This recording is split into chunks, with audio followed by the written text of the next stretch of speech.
ഈ 10 ദിവസം രഥോത്സവമാണിത്. 10 ദിവസം രഥോത്സവത്തിൻ്റെ മുമ്പത്തെ ദിവസം നൈറ്റ് വന്നിട്ട്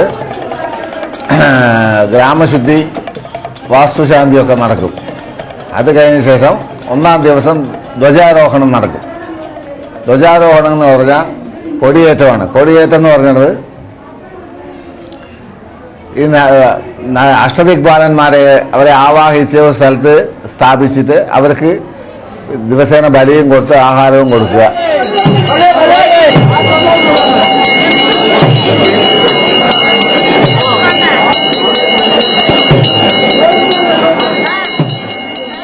ദിവസേന ഈ 10 ദിവസവും ദിവസേന വേദപാരായണം ഉണ്ടാവും. 3-4 നേരം വേദപാരായണം ഉണ്ടാവും.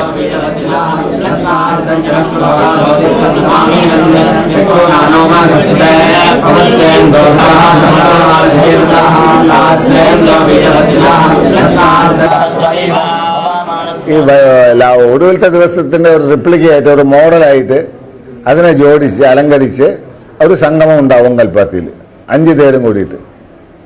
ചാത്തപ്പുറം, ലക്ഷ്മീനാരായണ പെരുമാൾ പഴയ കൽപ്പാത്തി, കുണ്ടമ്പലം മഹാഗണപതി പുതിയ കൽപ്പാത്തി. ഈ 4 ആഗ്രഹങ്ങളുടെയും 5 വിഗ്രഹങ്ങൾ അവിടെ കാണും. 5 രഥങ്ങൾ ഉണ്ടാവും. അതാണ് 5-ാം തിരുനാൾ സംഗമം എന്ന് പറയുന്നത്. 5-ാം തിരുനാൾ സംഗമം കഴിഞ്ഞു എന്ന് പറഞ്ഞാൽ പിന്നെ ഞങ്ങളുടെ ചാത്തപ്പുറം ഗ്രാമത്തിൽ അടുത്ത ദിവസം ആനവാഹനമായിരിക്കും. ആ ധ്വജവാഹനം കഴിഞ്ഞു എന്ന് പറഞ്ഞാൽ അടുത്ത ദിവസം മൂഷിക വാഹനം. ആ മൂഷിക വാഹനം കഴിഞ്ഞു എന്ന് പറഞ്ഞാൽ പിന്നെ കുതിരവാഹനം.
കുതിരവാഹനം കഴിഞ്ഞു എന്ന് പറഞ്ഞാൽ വലിയ രഥമാണ്.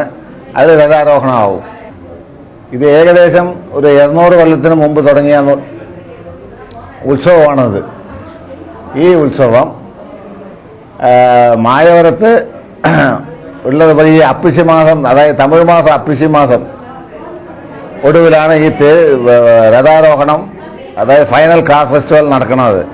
അതിന് മുമ്പ് 10 ദിവസം മുമ്പ് ഈ ഗ്രാമശുദ്ധിയും വാസ്തുശാന്തിയും നടക്കും. ഇവിടെ 5 ഉപദേവതകളാണ് ഉള്ളത്. പുതിയ കൽപ്പാത്തി, പഴയ കൽപ്പാത്തി, കുണ്ടമ്പലം, ചാത്തപ്പുറം, ഇങ്ങനെ 4 അഗ്രഹങ്ങളാണ് ഇവിടെ ഉള്ളത്. ഈ കുണ്ടമ്പലം, പുതിയ കൽപ്പാത്തി, പഴയ കൽപ്പാത്തിയിലൊക്കെ ഒരു കമ്മിറ്റി ഉണ്ടാവും, അവർ നടത്തുന്നതാണ്. ചാത്തപ്പുറത്ത് മാത്രം ഇത് കാരിക്കാർ ഫാമിലി ട്രസ്റ്റാണ്. അത് അവരുടെ സ്വന്തം കഴിവിൽ നടക്കുകയാണ്, പരമ്പരയായിട്ട് നടക്കുകയാണ്. ഇവിടുത്തെ ഈ ചാത്തപ്പുറത്തെ തേരിൻ്റെ നടത്തിപ്പ് വന്നിട്ട് കാരിക്കാർ ഫാമിലിയിലെ ആരാണോ സീനിയർ മോസ്റ്റ് മെമ്പർ അവരെ ഓട്ടോമാറ്റിക്കായി മാനേജിങ് ട്രസ്റ്റി ആവും. അങ്ങനെയാണ് അവരുടെ ഫണ്ടമെന്റൽസ് എഴുതി വെച്ചിരിക്കുന്നത്. അതുപോലെ ഇപ്പോഴും നടക്കുന്നുണ്ട്.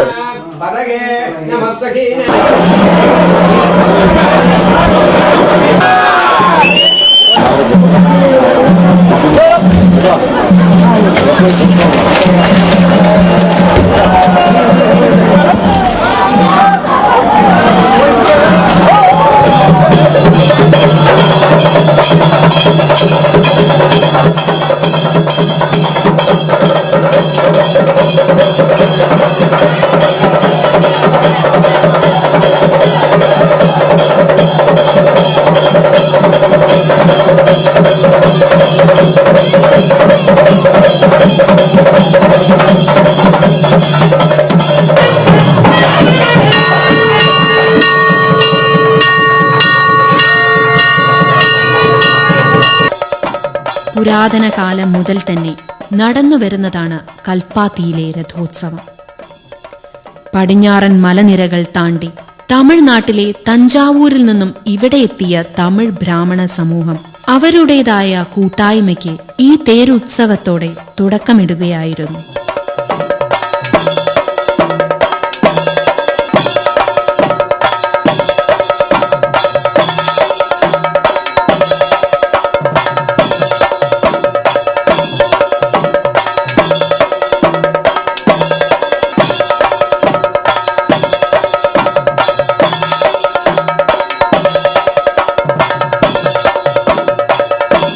തമിഴ്നാട്ടിലെ കുംഭകോണത്തിനടുത്ത് മായാവാരത്തുള്ള മയൂരനാഥ ക്ഷേത്രത്തിൽ ഇതേ ദിവസങ്ങളിലാണ് രഥോത്സവം നടക്കുന്നത്. കാവേരി നദീതടത്തിലാണ് മായാവാരം. കാവേരി നദി ഒഴുകിയൊഴുകി ചെന്നു ചേരുന്നത് ഉൾക്കടലിലാണ്.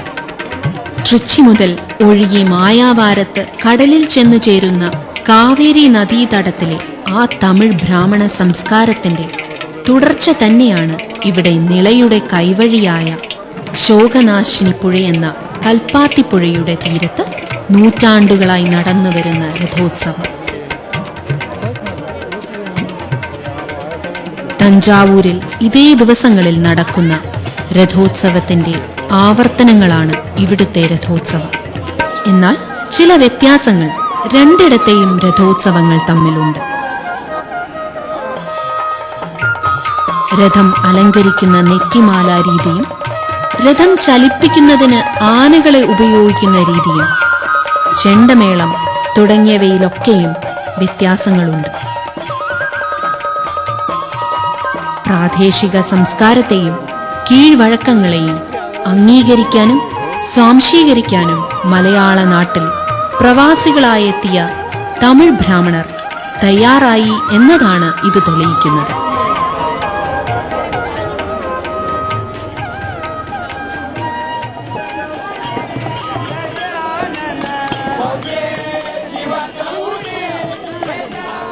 തേരിന്റെ പണി ചെയ്യാൻ തുടങ്ങിയിട്ട് 45 കൊല്ലമായി. പഴക്കം 350 കൊല്ലത്തെ പഴക്കമുണ്ട്.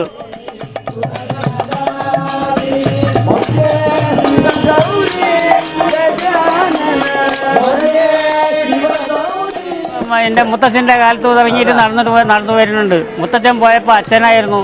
അച്ഛൻ്റെ പിറ്റേത്തെ കാലത്ത് ഞാനാണ്.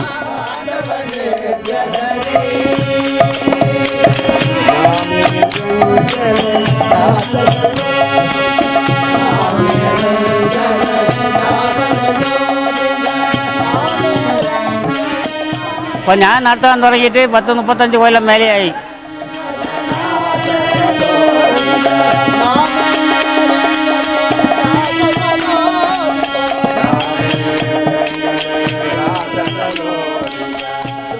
പുതുക്കിപ്പണിന്നിട്ട് 10 കൊല്ലമായിട്ടുള്ളൂ. 10 വർഷമായി പുതുക്കിപ്പണിന്നിട്ട്. 4 ചക്രം മാറ്റിയിട്ട് 4 വർഷമായി. അച്ച് മാറ്റിയിട്ട് 7 വർഷമായി.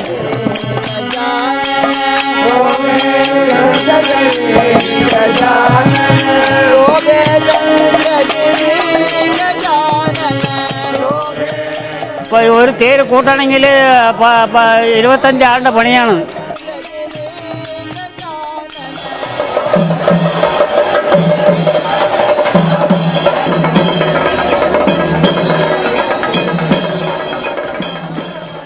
സ്ത്രീകൾ രഥം വലിക്കും. മുമ്പിലൊന്നും വലിച്ചുകൊണ്ടിരുന്നില്ല. ഇപ്പോൾ കാലപ്പോക്കിൽ ഇപ്പോൾ സ്ത്രീകളും വലിക്കുന്നുണ്ട്.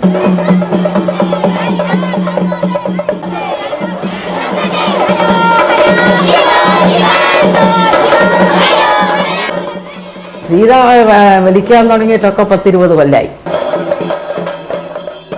അഗ്രഹാരങ്ങളിലെ അടുത്തും അകലങ്ങളിലുമുള്ള അന്തേവാസികൾക്ക് ഒന്നിച്ചു ചേരാനുള്ള ഒരു അവസരമാണ് രഥോത്സവം. ലോകത്തിലെവിടെയാണെങ്കിലും കൽപ്പാത്തിയിൽ ജനിച്ചു വളർന്ന തമിഴ് ബ്രാഹ്മണൻ രഥോത്സവ നാളുകളിൽ ഇവിടെ ഓടിയെത്തിയിരിക്കും.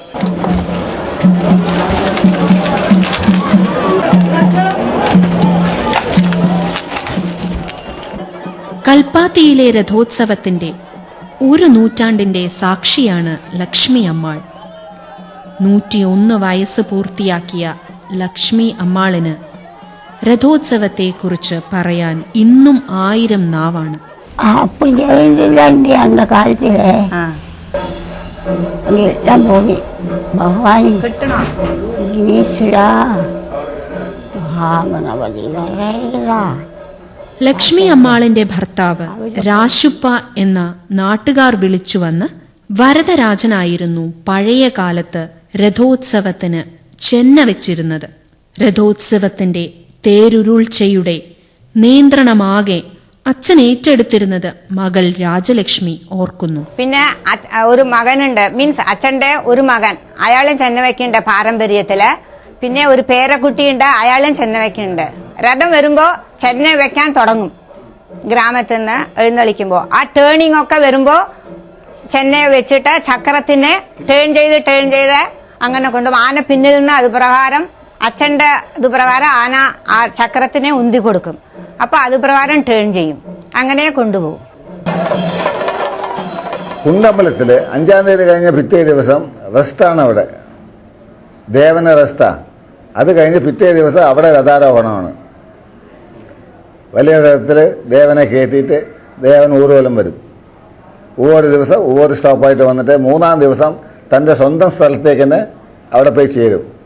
പുതിയ കൽപ്പാത്തിയിൽ അതിൻ്റെ അടുത്ത ദിവസം പുതിയ കൽപ്പാത്തിയിൽ രഥാരോഹണം. അത് നേരെ കൽപ്പാത്തിയിൽ വന്ന് നിന്നിട്ട് തിരിച്ച് കൽപ്പാത്തി അവരുടെ സ്ഥലത്ത് തന്നെ പോകും. 3-ാം തീയതി ദിവസം ചാത്തപ്പുരവും പഴയ കൽപ്പാത്തിയും രഥാരോഹണം. അത് കഴിഞ്ഞ് ഞങ്ങൾ ഇവിടുന്ന് രാവിലെ രഥം കയറ്റി കുറച്ച് നേരം നിർത്തിയിട്ട് വൈകുന്നേരം 4 മണി 5 മണിക്ക് തുടങ്ങിയിട്ട് ഈ 5 ഗ്രാമങ്ങളും പോയി തിരിച്ച് 7:30 മണി 8 മണിക്ക് തിരിച്ചെത്തും. പഴയ കൽപ്പാത്തിയിലെ ലക്ഷ്മീനാരായണ സ്വാമിയുടെ രഥവും ചാത്തപുരത്തെ പ്രസന്ന മഹാഗണപതിയുടെ രഥവും പ്രയാണം ആരംഭിക്കുന്നതിന് സാക്ഷ്യം വഹിക്കാൻ രാവിലെ മുതൽ തന്നെ അഗ്രഹാരമാകെ കേന്ദ്രാങ്കണത്തിലേക്ക് എത്തിയിരുന്നു.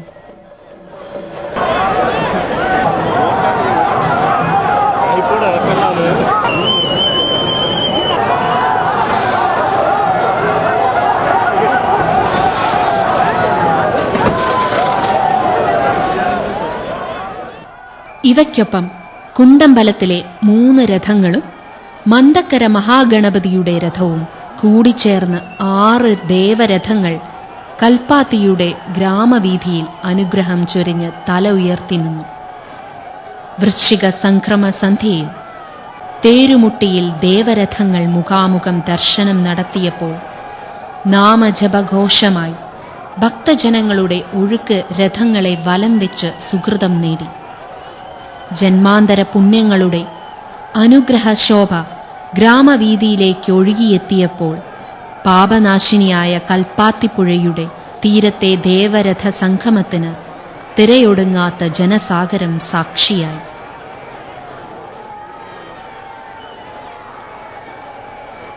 സംഗമശേഷം ലക്ഷ്മീനാരായണ പെരുമാളും പ്രസന്ന മഹാഗണപതിയും തേരുമുട്ടിയിൽ നിന്നും തിരികെ യാത്രയായി.